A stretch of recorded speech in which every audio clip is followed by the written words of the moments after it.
Welcome back to the channel. I'm Foreman, and in this video I'm going to be telling you the UK stocks that I'm buying right now, as well as updating you all on the relevant news that has happened this week in the stock market. And if you like this video, please drop one of these to help beat that YouTube algorithm, and it is much appreciated. If I'm a bit weird today, it's because I've slept really badly and my neck kills. So if I look in a certain direction, I am in pain. So hopefully it isn't too obvious, but it will be quite amusing as well. So without further ado, my portfolio this week has dropped by 4.83%, or £993.16 when compared to Google Finance and the FTSE 100, and pretty much all of the indexes I have massively underperformed. Not really a surprise at this point. But the FTSE 100 has increased by 1.36%. The FTSE 250 has decreased by 0.54%. The S&P 500 has decreased by 1.74%. And the Nasdaq 100, which I've closely tethered to this week, has declined so far by 4.35%. However, I haven't reflected any of the upside of the Nasdaq since inception, which was the 6th of April 2020. And the Nasdaq has seen 93.16% returns. My portfolio has seen roughly minus 31% returns. So I'm definitely trailing the markets just a little bit, to say the least. But I'm confident that over the medium to longer term, the share price of my companies will accurately reflect the underlying financials and the quality of these businesses. And I think that at the moment they are temporarily priced quite low.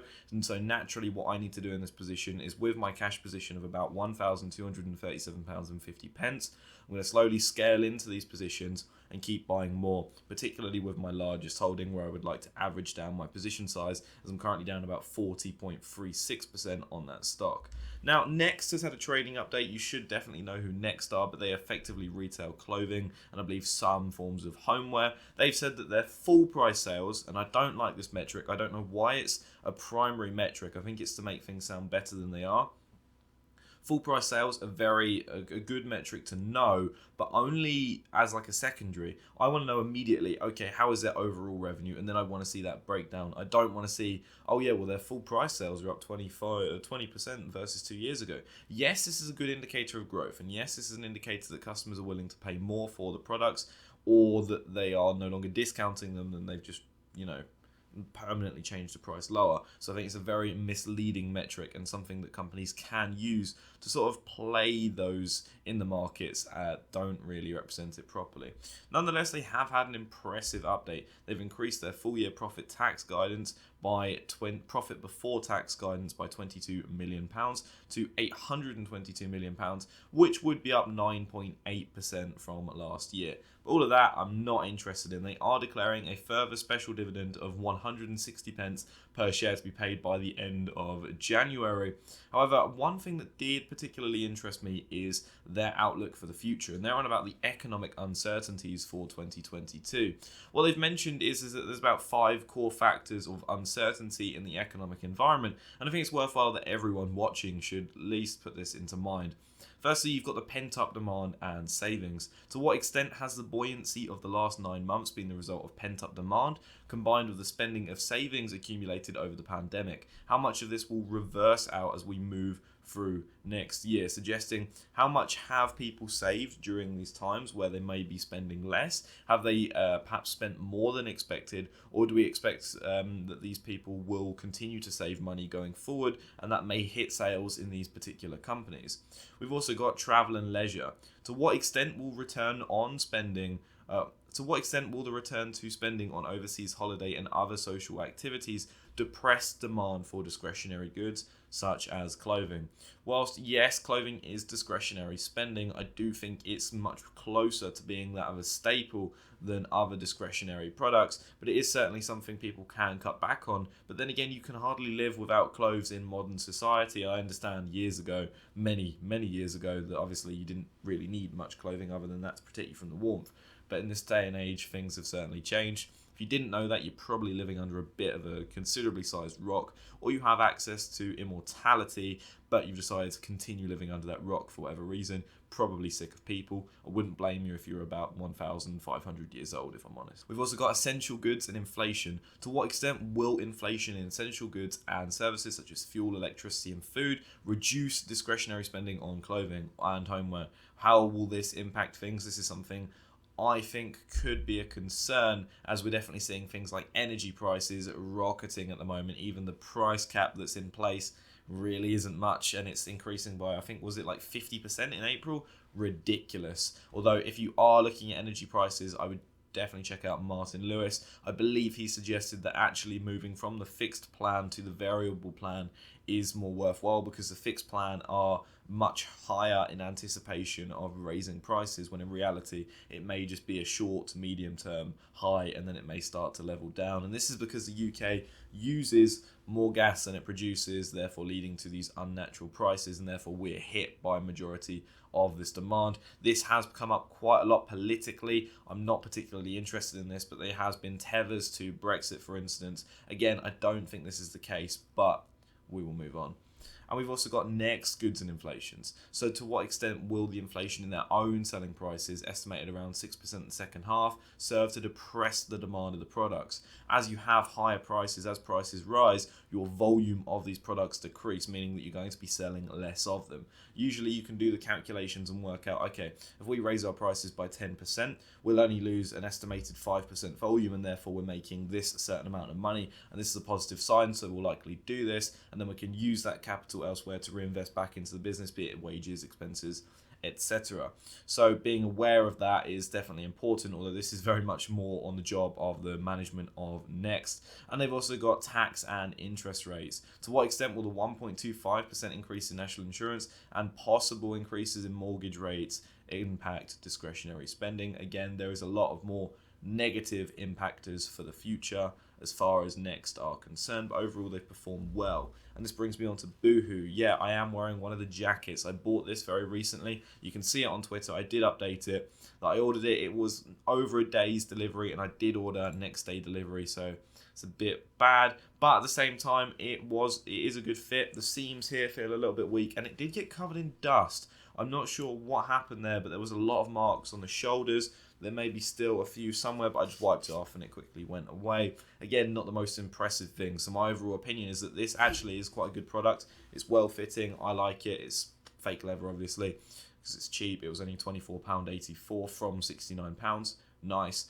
And yeah, I'm going to continue to wear it, but I have noted that the delivery or the distribution of this product was relatively poor, but then again, that was to be expected in this time. And I'm also a natural model, as you can see on my Twitter there, posing in my living room, where I decided to get a bit keen on interior design and renovate it with plenty of lockers. With that in mind, I need to check now how many shares of Boohoo I've bought, but I have been topping up my position as shares have been falling. So according to Freetrade, my stockbroker, if you'd like to sign up and get a free share worth up to £200, check out my link description and down below, as it can be worthwhile. More recently, I got a free share worth £50. It's Body and Bath Works or something like that. A pretty good result.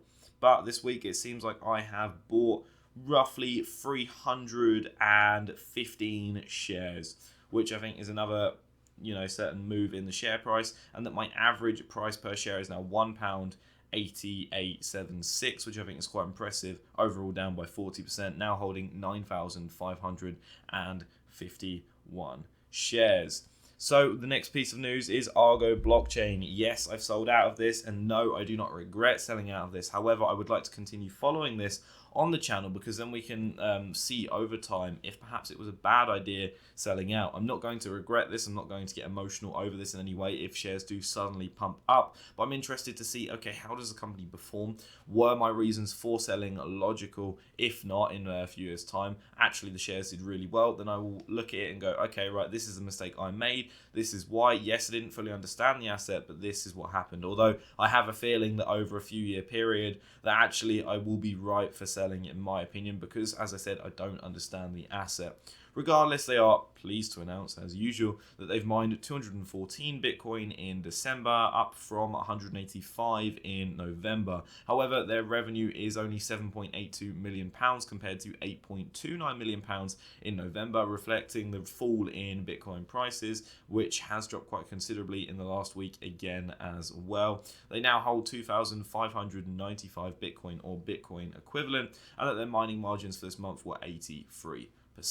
They've also given an update on their Helios mining facility. Guess what? It's still on track for the timing, first half of 2022, their flagship 200 megawatt facility. However, what's interesting here is that they've done the main structure, the outside, and the roof. So basically, they've got the shell of the building built, and that now they're going to focus on, I'm guessing, the equipment. But since I don't have a unique understanding or a unique selling point in this industry, because I've never mined Bitcoin before, I couldn't comprehend how this may impact the timing on the building of this facility, on what that may mean for growth. Obviously, I know when the machines are up, they're going to be mining more Bitcoin, but how will this impact them truly?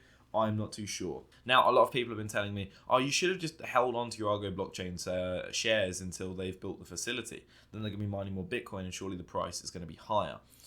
This may be the case, although I'm not sure on the price of Bitcoin as a whole. It's all well and good that they could have a facility that mines more Bitcoin, but if in 6 months' time Bitcoin is 50% lower than it is now, I wouldn't be very happy holding this position, especially if I don't understand the underlying asset. And so it makes sense for me to sell out and reinvest it into my other core position, being Boohoo, because I have far more conviction on Boohoo, and I can understand as why spending may increase in consumer discretionary items like clothing and obviously some beauty products, and so it makes a lot more sense picturing their growth in the future compared to that of a company that has a bunch of machines that does complex algorithms that can be awarded Bitcoin as the reward for securing the blockchain. A bit too complex for my behalf, but then again, the results do look fairly promising, lower margins to be expected with that, but then 214 Bitcoin, I think that's a nice jump up, and I think, what was it, roughly their current exahash was 1.607, I believe. That is from memory, it may be wrong. And we've also had Greggs. They've had their fourth quarter trading update. Now, Greggs is a company that I have massively overlooked. It's definitely on my watch list now. A consumer staple, it's food. I actually, when I don't have any food for lunch, when I'm working, the first place I think when I'm going to go get some food in a town or city is Greggs. You can't go wrong with Greggs, because it's like, right, do I go to McDonald's? Do I queue up? Do I sit down? Do I eat inside? Or do I go into Greggs, grab myself a vegan sausage roll, a slice of pizza, and a nice drink, and get out? That's it. That's all I want to do. I want to go out and I want to walk, do my own thing, sit in a park or something and eat. So Greggs is well positioned for that. They've seen their 2-year like-for-like growth on their sales for the fourth quarter up by 0.8%, which is quite impressive because we're looking back to 2019, 2020 here, which would be obviously before the lockdowns were initiated. But their overall 2-year like-for-likes for the financial year of 2021 is down 3.3%, again showing that they are very much resilient. Their total sales are at £1.2 billion. Now, I believe they also mentioned that they have a cash position of 198 million, and they're looking to open a net amount of stores of, I believe, 150 in the next year. That's there. And they've also opened 131 new shops during this trading year, including 50 franchised units, which is quite interesting. And they've also had their delivery service in association with Just Eat, which is now available from 1,000 Greggs stores, which I believe is nearly half. It's roughly like 40%. I believe it says somewhere that they have about 2,181 shops. A promising company, very, very pricey at the moment though, but I will be watching this one, and I may look to buy when the shares are depressed. But the current market environment, they seem quite favourable, and they've bounced back from the pandemic very, very well. We've also had Team 17. There's a lot on Team 17. This is also a former holding of mine. They're a video game and software developer. They have had their trading update, continue to trade above management's expectations across the half two of 2021. Solid performance. As a result, the EBITDA or adjusted EBITDA will be ahead of their expectations and ahead of 2020. Interestingly, they say 2020, meaning it might not be ahead of 2021. Oh no, because this will be the 2021 financial year. My bad. So yeah, that looks quite promising, but again, I'm not sure how this may be impacted by their acquisitions. Speaking of, they bought 2 different acquisitions. They've acquired Hell Let Loose. They were the third party creator for this game, but they've now bought the licensing and the IP, and I believe they've paid something like 19.75 million in cash and shares worth 11.25 million. So they've paid 30 million pounds for this acquisition. And don't get me wrong, this game looks quite good. It's an online PvP World War II first-person shooter with epic battles of up to 100 players. This looks very immersive, and it does look like a good game in my opinion. Like, the graphics do look very good. It's very much that Battlefield vibe, the massive multiplayer experience. You're right in the game, and you feel immersed in the content. It does look very good, or the graphics on this image doesn't look as great as I was saying. And it does look, this is very heavily rendered on top of, as can be seen. But whether it was worth £30 million, I'm not entirely sure. They've had a lot of very positive reviews, so that is also a positive sign. And so it could be a positive thing. We'll have to see how this does over the future, but it does seem that in general, a lot of people have only played about 20 to 30 hours of the game based on Steam, but that might be because it released quite recently. Few of them are 270, but no true dedicated players. Again, could be skewed because it is a newer game. We've also got their acquisition of The Label. The Label, they have paid, I believe, £29.6 million, combination of cash and shares. Now, this is a mobile video games developer. Bearing in mind, so they've spent about £60 million in total in acquisition so far, right? And The Label, I've not heard of any of their games. What the Golf, The Legend of Bumby or Bumbo. Yeah, so I'm not so sure. There's Line Weight Emotions in Motion, The Other Side, Element, and Maruta Escape. I've not heard of any of these, but you may be a keen mobile gamer and you might go, oh, actually, yeah. So Golf, What the Golf is actually a very popular game, and it's a promising one, but £30 million, something like this. I do like the mobile video games market, but these are certainly games that I probably would not play. But then again, I've not really played mobile games in a while, so who knows.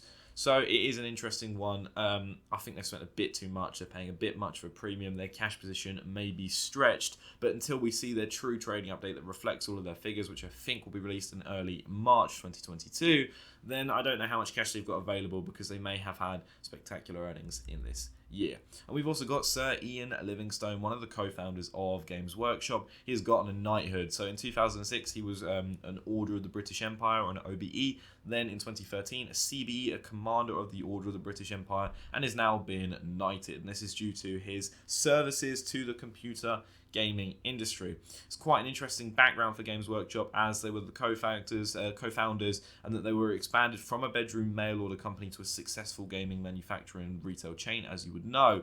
Particularly interesting is that in 1991 they sold Games Workshop for £10 million, which, I don't know. I reckon he'd be feeling that one, but then again, he seems very successful. He carried on. He likely fell out of love with the project. I'm only assuming this, or found his interests were elsewhere, moved on to other things, major investor and board members in a company called Domark, an original football management sim champion manager, and has had an extensive history. So it is quite interesting to hear the backstory of this. With, in particular, my Games Workshop position, I have bought an additional share this week. I've also received a dividend income, £26.25. Not much, but something to at least appease the losses. So at least my dividend income looks all right for a growth portfolio. But then when my portfolio value is about £19,500, my overall dividends in a near 2-year period is £285. That is not too great. But then again, Games Workshop is my only dividend paying stock. With that in mind, I rounded up my dividend purchase and bought another share.